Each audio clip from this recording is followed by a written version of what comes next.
तो hello guys, welcome back to my YouTube channel. मेरा नाम है इम्तियाज और आप देख रहे हैं मिस्टर किंग हैकर। तो गाइज, ये हमारी ड्रोन सीरीज का पार्ट 5 है। अगले 4 पार्ट आप लोगों ने नहीं देखे हैं तो मैं लिंक डिस्क्रिप्शन में डाल दूंगा, तो आप लोग एक बार जरूर विजिट कर लेना।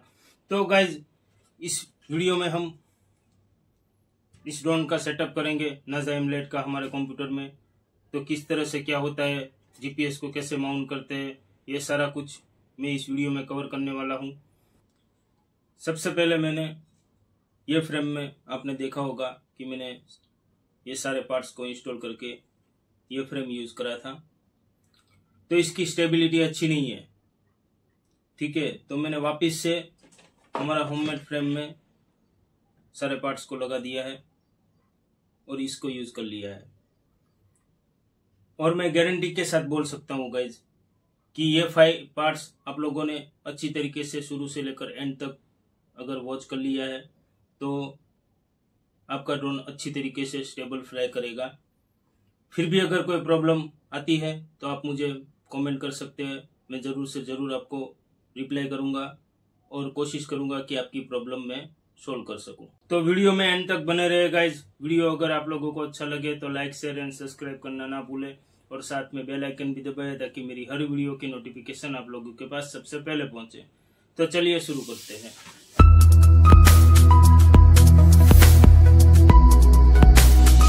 Mister King hacker.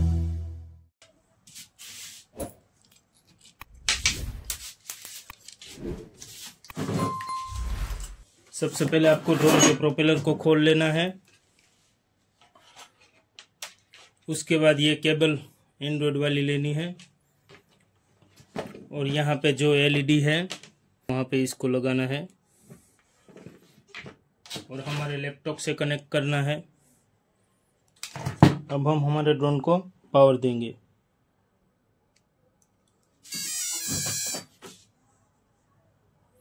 जब आप लैपटॉप से कनेक्ट करेंगे तो ये एलईडी सॉलिड ग्रीन हो जाएगी। देखिए, ये सॉलिड ग्रीन हो गई ना, मतलब ये कनेक्ट है। तो गाइज, सबसे पहले आपको ड्रोन को कनेक्ट कर लेना है अपने लैपटॉप से। कनेक्ट करने के बाद नाजा एमुलेट असिस्टेंट सॉफ्टवेयर आपको डाउनलोड करना होगा। लिंक मैं डिस्क्रिप्शन में डाल दूंगा, अगर किसी को डाउनलोड करना है तो वहाँ से कर सकता है। यहाँ पे 2 बार क्लिक करेंगे नाजा एमुलेट पे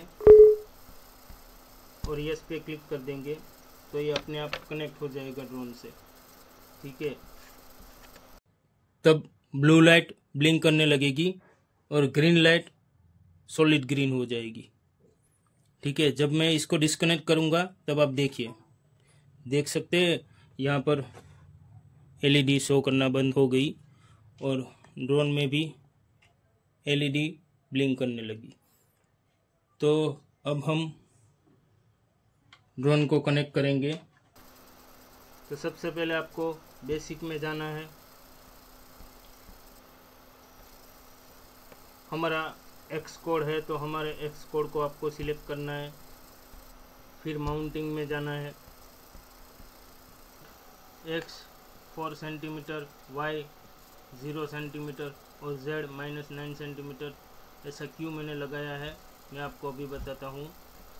तो गाइज, ये जो होता है ना टॉप प्लेट का, ये हमारा सेंटर पॉइंट है। तो सेंटर पॉइंट से हमारा जीपीएस की दूरी कितने सेंटीमीटर है वो हम देखेंगे। ये एक्स साइड है और ये वाई साइड है, ठीक है। और नीचे जेड आता है। तो एक्स की साइड हमारा जीपीएस कितना दूर है वो हम ये स्केल में देखेंगे। देखिए, ये स्केल मैंने ली हुई है। अब देखिए, सेंटर पॉइंट से हमारा जीपीएस एक्स में 4 सेंटीमीटर दूर है, ठीक है। तो इसलिए मैंने 4 सेंटीमीटर यहाँ पर वैल्यू डाली है एक्स की, ठीक है। और वाई की 0 क्यों है मैं आपको बताता हूँ। देख सकते हो हमारा जीपीएस बिल्कुल एक्स की साइड सेंटर में ही है, वाई की साइड बिल्कुल नहीं है। y की साइड बिल्कुल नहीं है तो y की वैल्यू 0 आएगी। और z -9 क्यों लिखा है, -9 सेंटीमीटर, वो आपको मैं बताता हूँ। ये जो ऊपर की साइड होती है ड्रोन की वो माइनस साइड होती है और नीचे की साइड होती है वो प्लस साइड होती है, मतलब ऊपर की साइड नेगेटिव और नीचे की साइड पॉजिटिव। ठीक है, तो जब हमारा जीपीएस नीचे की साइड रहता है ड्रोन की, मतलब बेस में, प्लस पॉइंट हम लिख सकते हैं। अभी हमारा जीपीएस ऊपर की साइड है तो हमें माइनस में इसकी वैल्यू डालनी पड़ेगी। तो हमारा जीपीएस कितना ऊपर है, बेस टॉप प्लेट से हमारा जीपीएस कितना ऊपर है, अब देखिए 1 मिनट, देख सकते हैं 9 सेंटीमीटर हमारा जीपीएस टॉप प्लेट से ऊपर है। तो हमें यह माइनस में वैल्यू डालनी पड़ेगी। देख सकते हैं कंप्यूटर में मैंने z -9 सेंटीमीटर लिखा हुआ है। तो ये हमारा जीपीएस का माउंटिंग कंप्लीट हो गया है। आप देख सकते हैं हमारा जीपीएस की वैल्यू इस तरह से डालनी है, x 4 सेंटीमीटर, y 0 सेंटीमीटर और z -9 सेंटीमीटर। ठीक है, अब आपको जाना है आरसी में और यहाँ पे आप देखिए रेडिएशन सिलेक्ट करना है आपको, रिसीवर में रेडिएशन सिलेक्ट करना है। ठीक है, आपको ट्रांसमीटर ऑन कर लेना है और जब आप ट्रांसमीटर ऑन करेंगे तो आप देख सकते हैं यहाँ पर मैं जो स्टिक मूव कर रहा हूँ तो हमारे कंप्यूटर में भी शो कर रहा है। ठीक है, जिस भी स्टिक को मैं मूव करूँगा वो कंप्यूटर में शो करेगा। तो हमें हमारे ट्रांसमीटर को कैलिब्रेट करना है, तो उसके लिए हमें यहाँ पर स्टार्ट पे क्लिक करना पड़ेगा। तो स्टार्ट पे क्लिक करते ही आपको इस तरह से सारी स्टिक को मूव करना है।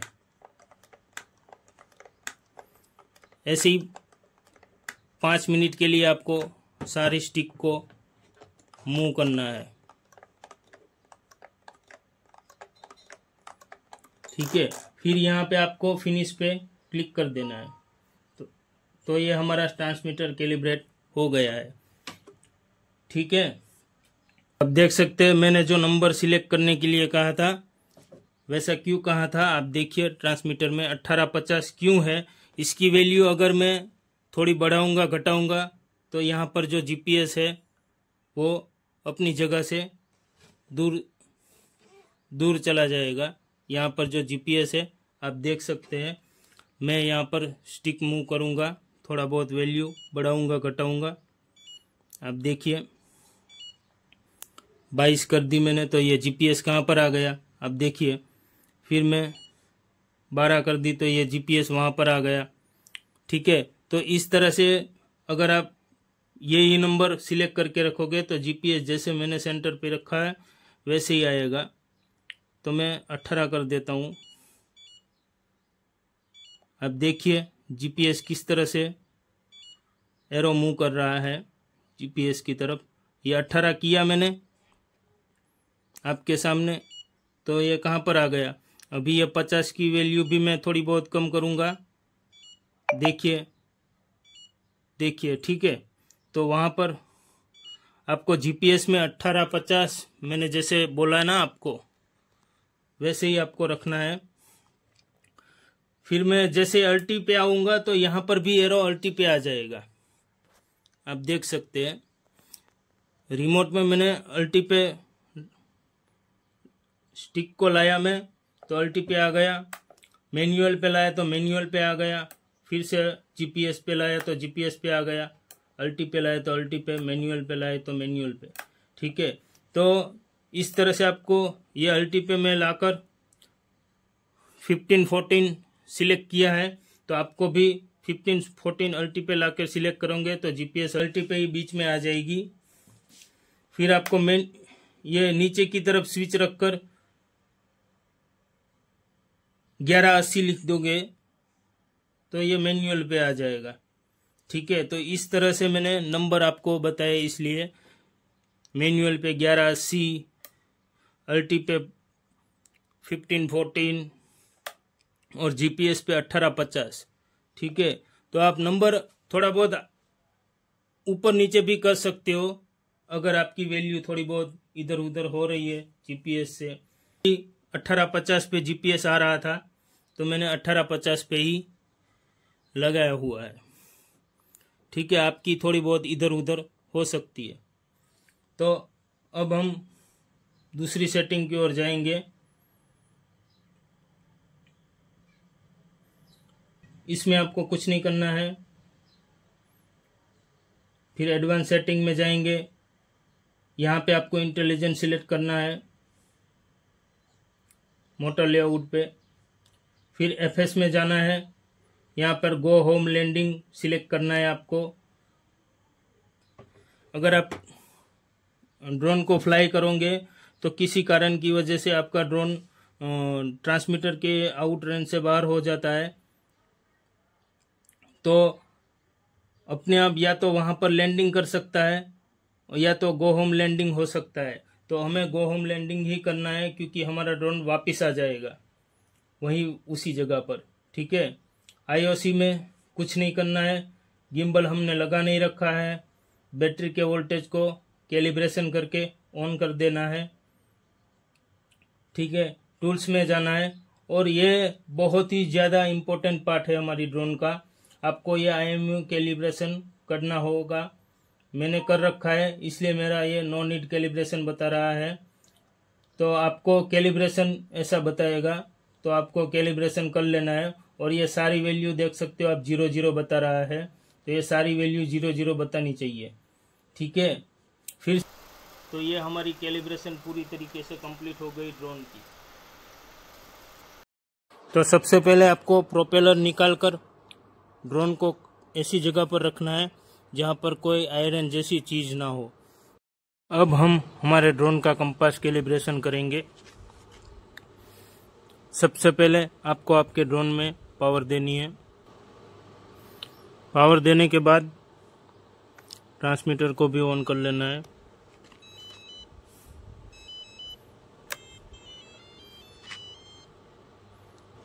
और यह वाली स्विच को आपको इस तरह से मूव कराना है।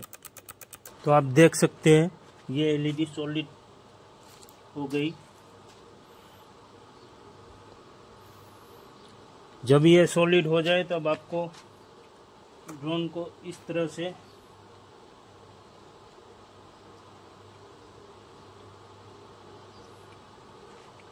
रोटेट करना है।